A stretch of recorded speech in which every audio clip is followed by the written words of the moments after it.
ce jeu débile.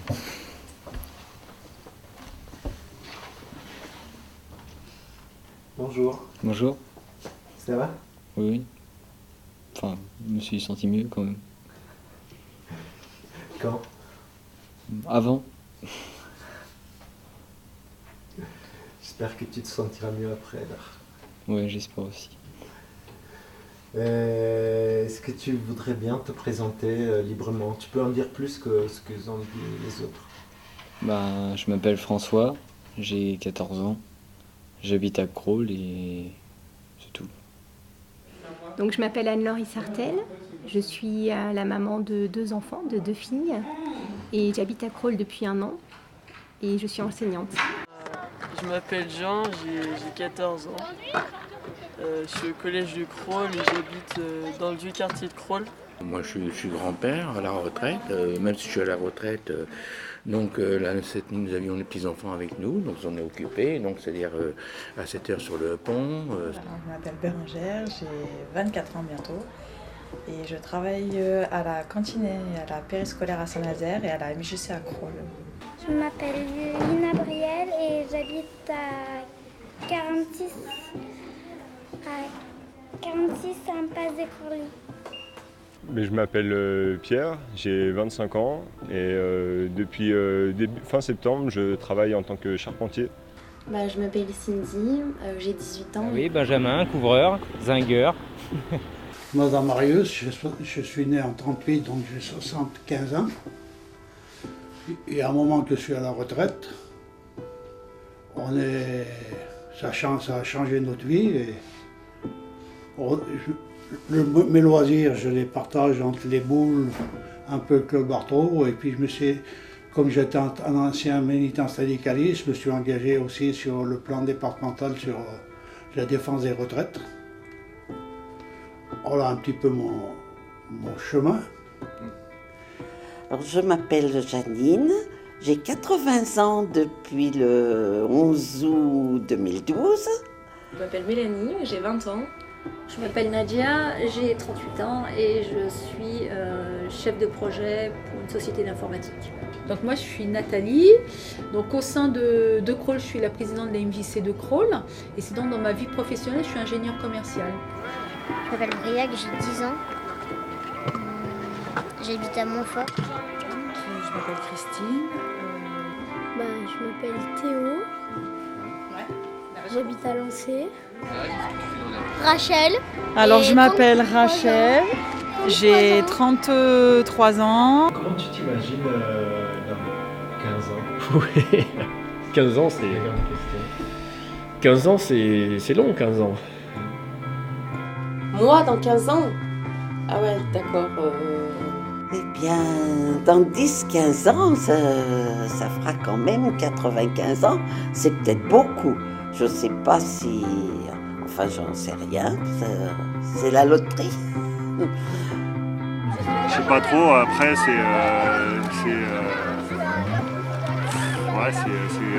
compliqué comme question, ça. Je sais pas, monsieur. Je donne ma langue au chat, là. J'ai le droit ou pas? Voilà.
Pas à quel point c'est un surprise pour moi ce que vous êtes en train de faire.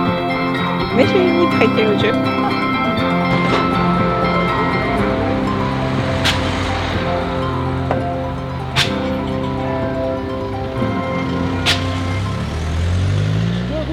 question? Comment est-ce que vous vous imaginez dans 15 ans? Éventuellement à mon compte et puis bon, c'est vrai, c'est l'avenir qui nous le dira, je sais pas trop encore, on verra bien. Pourquoi à votre compte?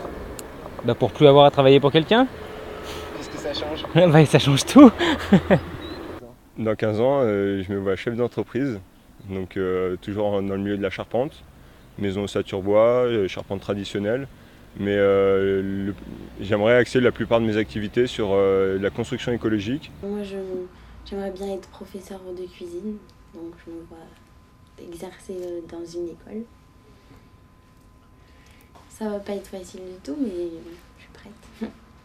Enfin, je sais ce que c'est, quoi, ce métier, donc... Je pense pas forcément à une grande évolution, dans le sens où si j'ai vraiment envie de fonder une famille, à mon avis, ça va être un frein. On connaît le système. Donc, mais le travail que je fais me plaît, donc ça me dérange pas. Ma société, elle sera peut-être amenée à fermer à un moment donné, parce qu'il y a des départs tous les 3 ans à peu près. Et puis maintenant, c'est vrai que est-ce que vraiment on peut être sûr de rester dans la même société pendant 15 ans? Je suis pas convaincue. C'est pas des peurs, c'est plus de l'inquiétude de savoir si je serai obligée de retourner travailler dans les bureaux, parce qu'à la base je suis comptable. Ça me fait un peu peur de me dire que je dois retourner dans les bureaux, parce que j'ai pas trop envie. Ça serait ne pas avoir d'enfants. Pourquoi? Bah, tout le monde dit qu'avoir des enfants, c'est la plus belle chose qui leur soit arrivée. J'aimerais bien voir ce que c'est. Oui, puis c'est vrai que j'ai aussi peur de la solitude. J'aimerais pas être seule. Et voilà, je sais pas vraiment. C'est quoi la solitude? J'espère toujours pouvoir compter sur les gens qui comptent pour moi et pas me retrouver comme ça, seule, un peu perdue. La peur, c'est d'être dépendante, physiquement, intellectuellement. Je crois que c'est quelque chose qui me semble difficile. J'ai la chance d'être super active, de faire beaucoup de choses. J'avoue que oui, la dépendance intellectuelle et physique me fait peur. Bon, j'ai peur, j'ai pas peur, parce que je sais pas si je serai là ou pas. Ouais. On sait le jour qu'on est, on le sait, les minutes qui viennent, qui sont passées, on le sait, mais les minutes et les heures qui viennent, on ne peut pas le... Voilà. Parce que là, je peux être là et finir à parler, et demain on t'appelle, on te dit, ouais, lorsque tu es parti, je suis parti, je suis décédé. Alors là, je connais les heures que j'ai passées et les minutes qui sont là devant moi. Mais ce qui reste devant moi, les 5, les 10, 15 minutes, les heures, je ne saurais pas. Qu'est-ce qui va arriver? Tout peut arriver d'un seul coup. Hein. Ouais, tout peut arriver d'un seul coup. Et ton espoir pour le futur, tu le mets où? Je le mets où? Je le mets sur la main de Dieu. Et je dirais la chose principale que je souhaite, c'est être vivant en famille, à partager toujours des bons vins, des bons repas. En famille, ça ce sera pour moi le principal. Déjà, s'il y a ça, je pense que je serai heureux. Ce serait une grosse maison en pierre avec des jolis volets couleur lavande, avec des arbres, avec des plants de tomates, de la salade, tout ce qui va bien pour qu'on s'autosuffise un peu. Et puis où il y ait plein de vie et plein de gens qui ont envie de venir. Oui, je me vois marier avec des enfants. Il y a encore 2 mois, je me voyais bien marier avec des enfants parce que j'étais heureux, tout se passait bien. J'ai pris une grande claque qui a fait mal et voilà. Et du coup, je me vois un peu moins marié avec des enfants aujourd'hui. Mais j'espère que ça se fera parce que déjà, via le métier que je fais, j'adore les gosses et j'en veux pas 15, hein, juste 2, 3, ça suffira largement. Et je les vois bien dans une grande maison vivante où il y a du monde qui passe, il y a du passage, il y a des potes tout le temps à la maison et des gamins qui jouent dans la cour avec des animaux de partout parce que j'adore les animaux, des chiens, des chats, voilà. Des gamins avec qui j'apprendrai à faire du ski, avec qui j'apprendrai à faire de la moto, avec qui je suis tout le temps vadrouille. parce que je suis un bouge-bouge, j'arrive pas à rester en place, quoi. Un jour, avec mon mari, on se disait qu'il y a longtemps, on s'est dit, si on mettait 5 € par jour de côté,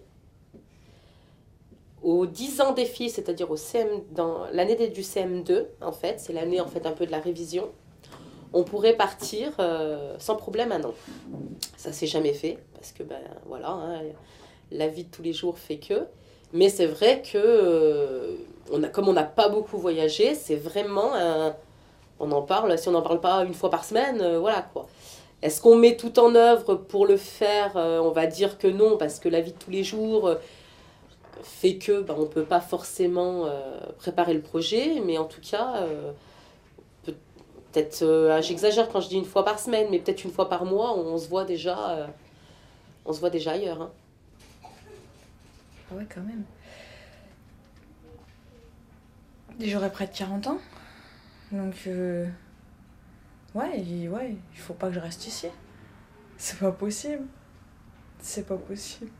Voilà. 40 ans et avoir passé 30 ans ici, non, c'est pas pour moi.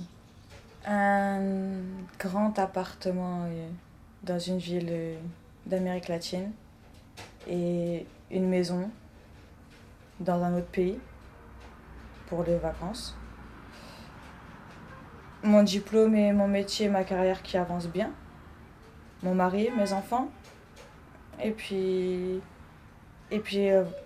si ma famille si mes sœurs elles ont des enfants, j'aimerais connaître leurs enfants. Je suis très très famille, donc pouvoir garder des contacts avec les gens que j'aime, mais loin, voilà l'idéal, très loin. J'aimerais au moins avoir les cheveux lisses. Pourquoi? J'aime bien mes cheveux, mais ils m'encombrent quand je dois les démêler. Peut-être prendre le temps d'écrire ou de faire de la musique à côté de mon travail. D'écrire? D'écrire donc un roman. Voilà. Sur la différence,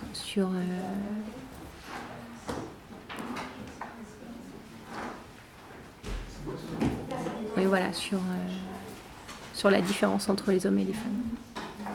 Donc parler d'une rencontre entre des personnages de milieux différents, avec des histoires différentes.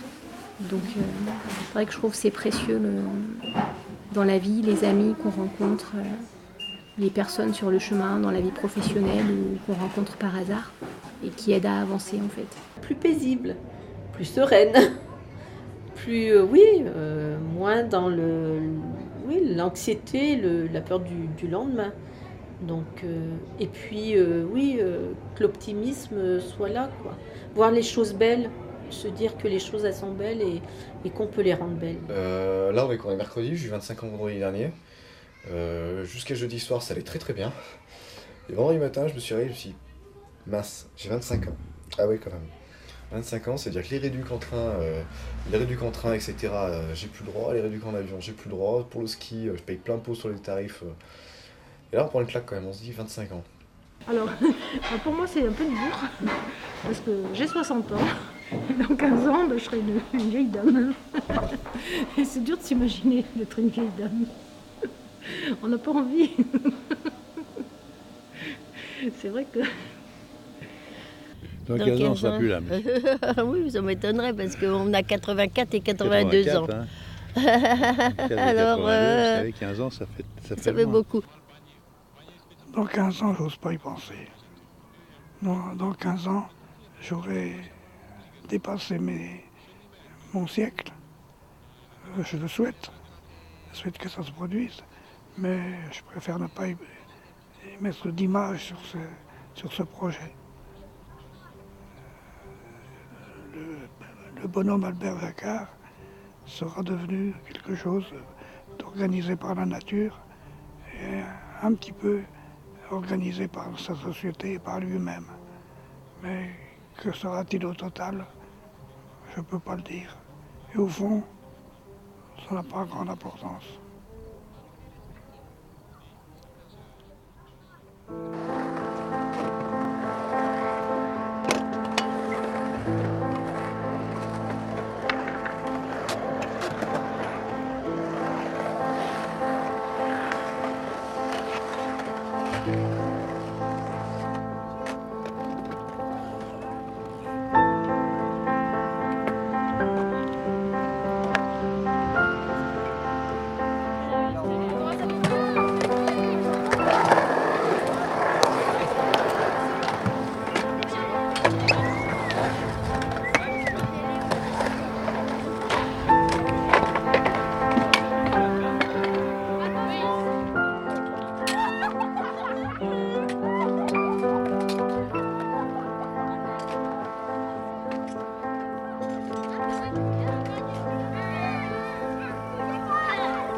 Imaginez-vous le monde dans 15 ans?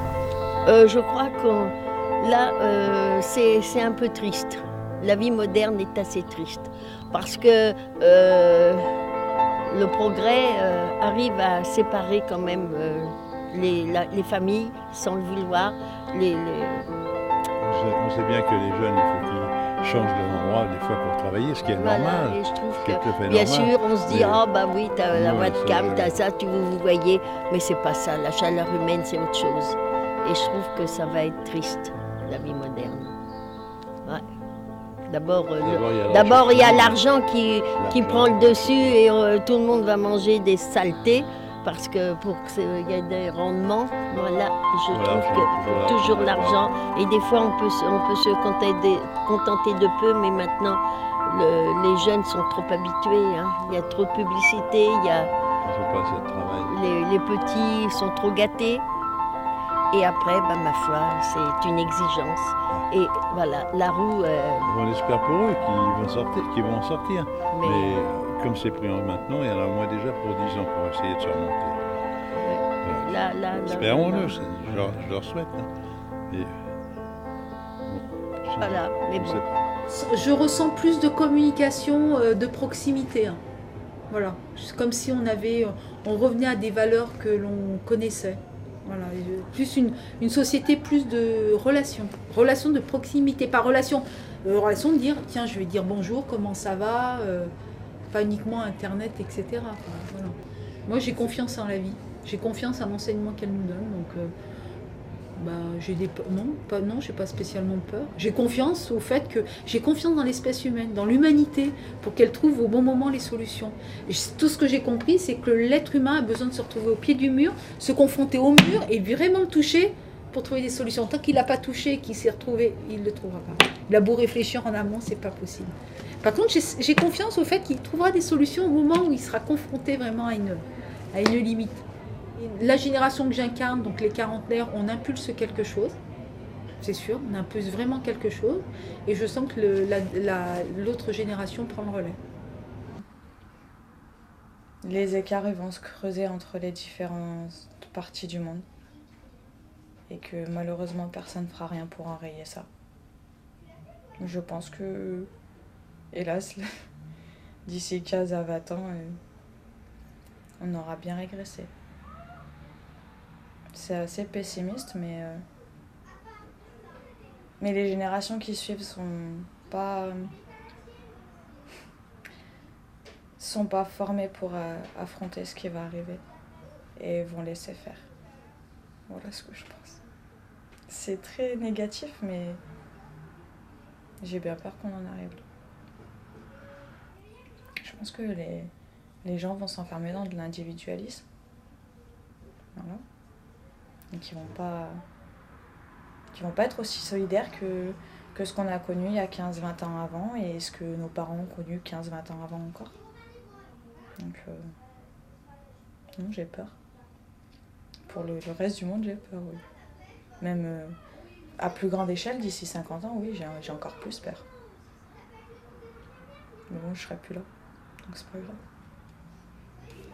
Puisqu'on ne peut pas rester une catégorie de gens bien élevés dans la société et une catégorie de gens qui restent au bas de la société. On pourra pas avancer, les gens vont finir par s'entretuer. Et petit à petit, ça va disparaître. De toute façon, ça va disparaître, tout va disparaître. Alors bon, à quoi bon? Voilà. C'est tout.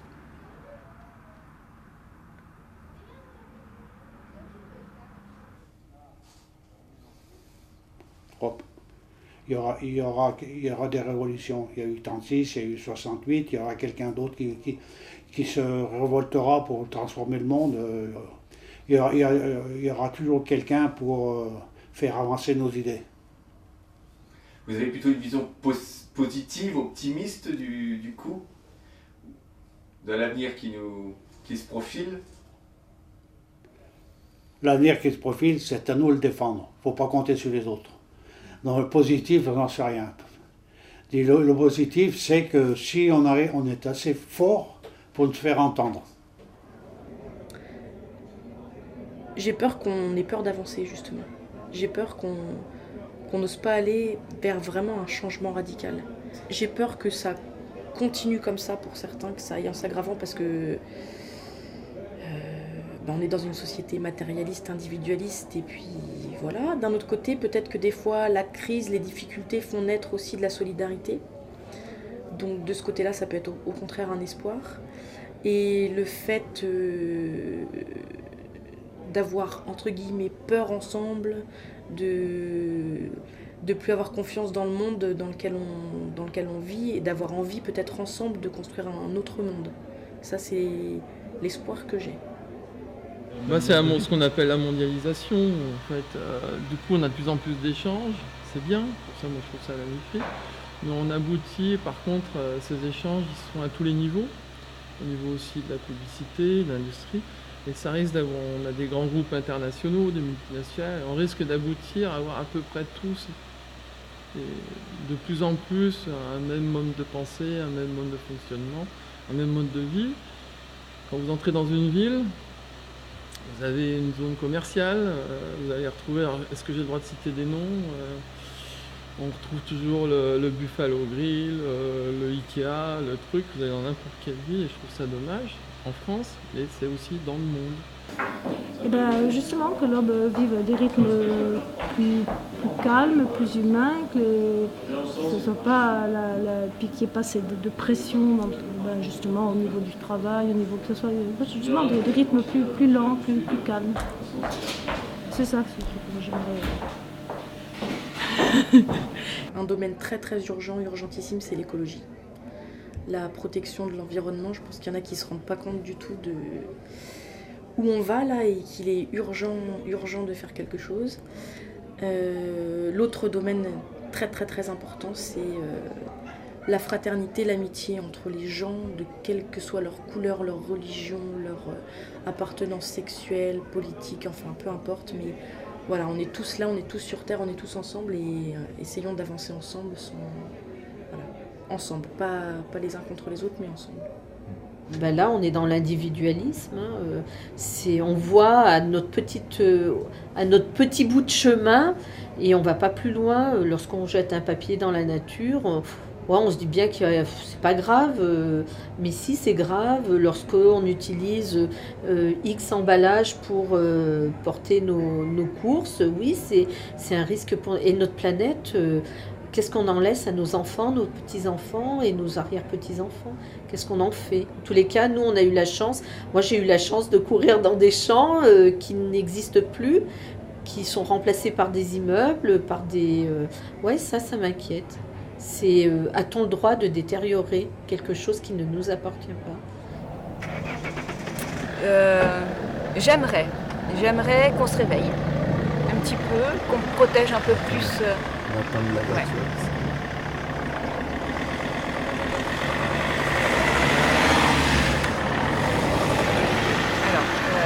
Dans 15 ans, j'aimerais qu'on se remue un petit peu, tous, qu'on protège peut-être un petit peu plus l'environnement, qu'on trouve des solutions un peu moins à long terme. Je pense qu'on a moyen, tout un chacun, de faire des efforts, qu'on se donne peut-être pas la peine, sous des excuses, moi y compris, que ça prend du temps ou que ça coûte de l'argent.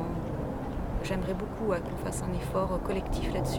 Pas que les communes, pas que les politiciens avec des discours, mais qu'on s'y mette vraiment. Alors, l'espoir, c'est qu'il y ait plein de gens de bonne volonté qui décident qu'à un moment, ça peut s'arrêter. J'aimerais que ce soit de ce fait-là, malgré que, oui, l'argent dénature les choses. On n'a pas la même perception des choses lorsqu'on est désintéressé financièrement et lorsqu'on est intéressé. Je crois qu'on n'a pas la même analyse. Lorsqu'on n'a aucun intérêt financier, oui, on a envie de voir pousser des marguerites et voir voler des papillons. Lorsqu'on est intéressé financièrement, je ne suis pas sûre qu'on ait les mêmes envies. En tous les cas, voilà. J'aimerais que les gens soient un peu plus humbles. Voilà. Lorsque les choses ne nous appartiennent pas, faire en sorte qu'on puisse léguer ce cadeau-là à nos enfants et nos petits-enfants. En tous les cas, j'aimerais voir mes petits-enfants encore ramasser des pâquerettes et des marguerites. Et qu'est-ce qui te rend optimiste, du coup? Les enfants qui arrivent.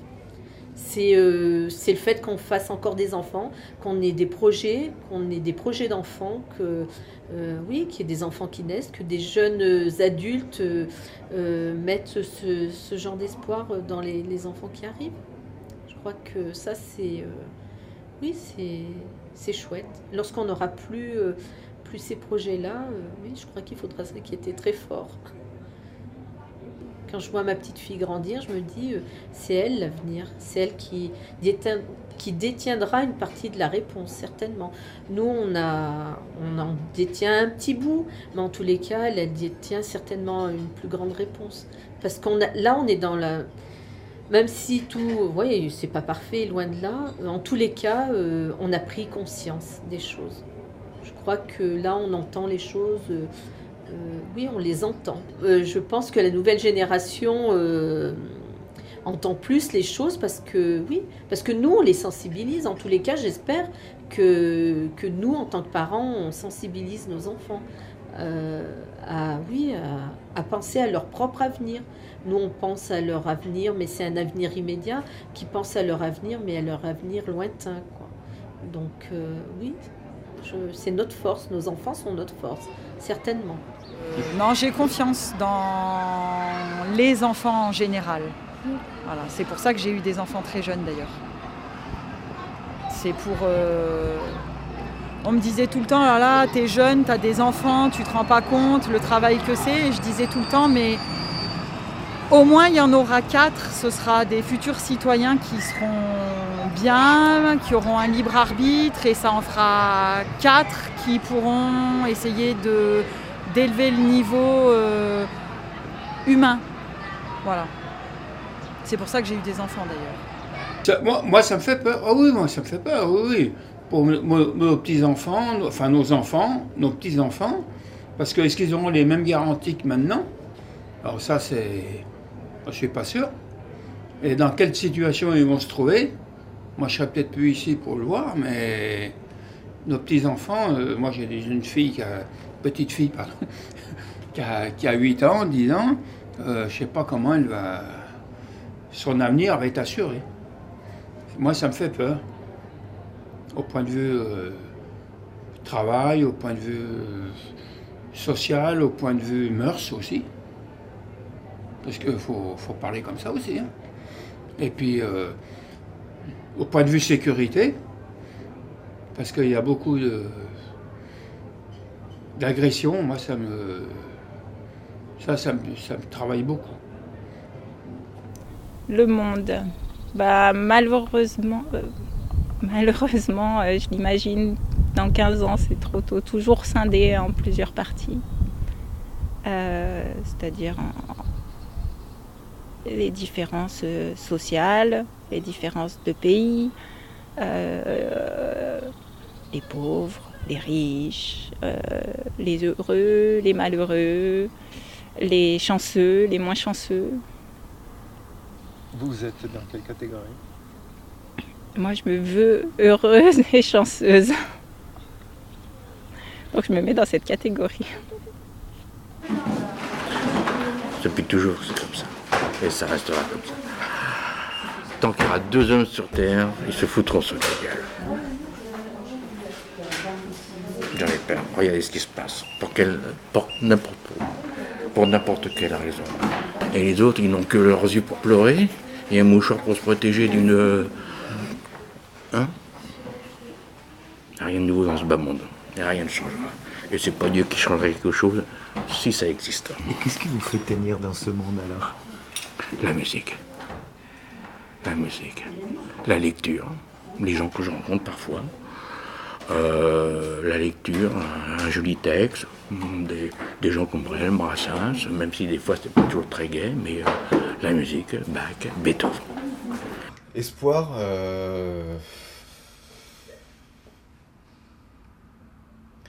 je sais même pas, parce que on aimerait bien tous qu'il n'y ait plus de guerre dans le monde, que les gens ils arrêtent de crever la faim dans les pays du tiers-monde. C'est utopique, c'est complètement utopique parce qu'on sait très bien que ça n'arrivera jamais. Parce qu'on n'a pas les moyens, d'aider tout le monde, on n'a pas les moyens financiers de subvenir aux besoins de tout le monde quand on voit que la moitié des pays sont endettés, qu'on a tous des soucis financiers comme la Grèce, etc. C'est utopique. C'est vrai que j'aimerais bien que les gens, pas forcément partir bien loin, se dire en Afrique, il y en a qui crèvent de faim. Si on va juste là, à Crolles, on voit que de temps en temps il y a des SDF qui passent et qu'ils savent pas où dormir. Ils font la manche à la boulangerie en face. Là, je me dis qu'on peut peut-être leur filer un coup de main, quoi. Et qu'on a peut-être les moyens, les capacités de leur filer un coup de main. Mais on peut pas filer un coup de main à tout le monde. Et comment toi tu te sens en capacité d'agir justement dans ce monde, à ton échelle, à ton niveau avec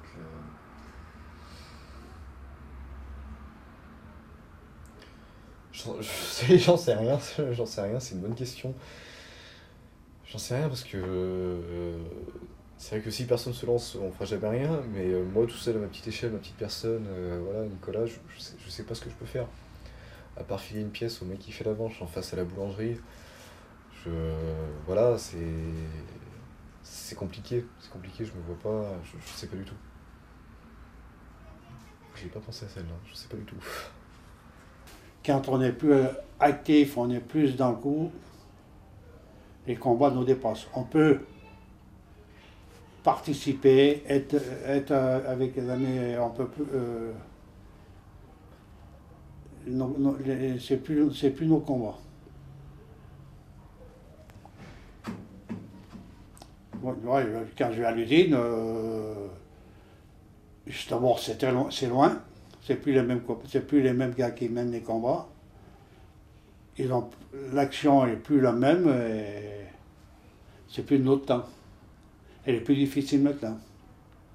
il y a des petites choses qui laissent penser que ça peut se faire, des petites initiatives de petits groupes, justement au niveau associatif, au niveau... il y a des petites choses qui donnent de l'espoir, au niveau écologique aussi. Voilà.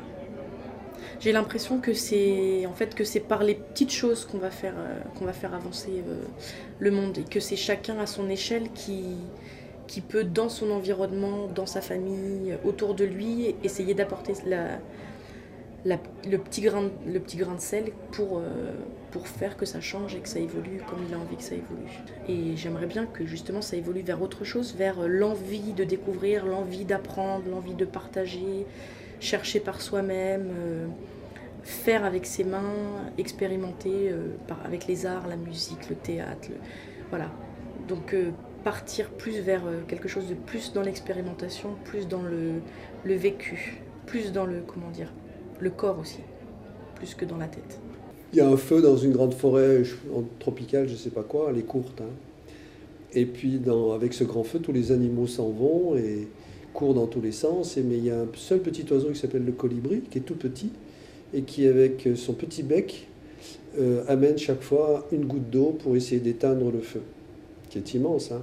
Et les autres animaux lui disent « Mais qu'est-ce que tu fais? Ça sert à rien, va-t'en, tu vas brûler, c'est pas possible, etc. » Je sais que ça sert peut-être à rien, mais je fais ma part.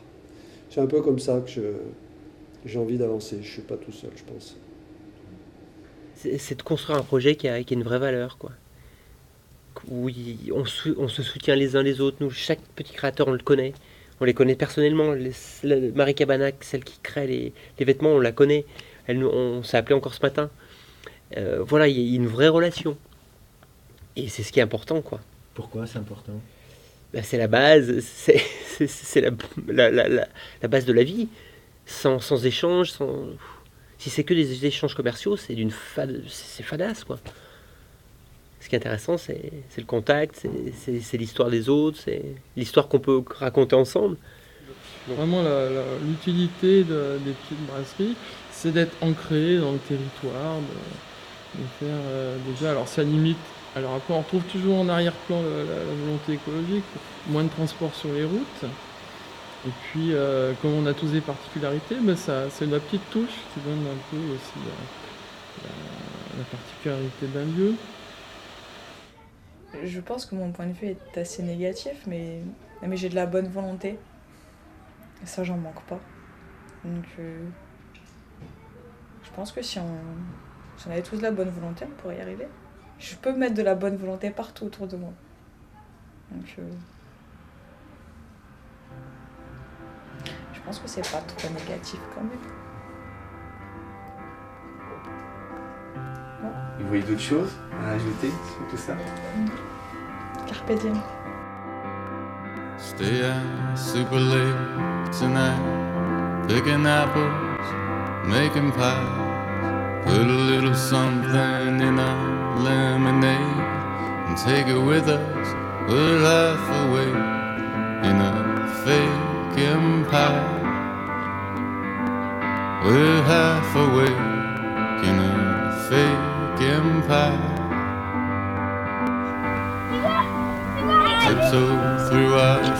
C'est mon grand qui a trouvé les crevisses.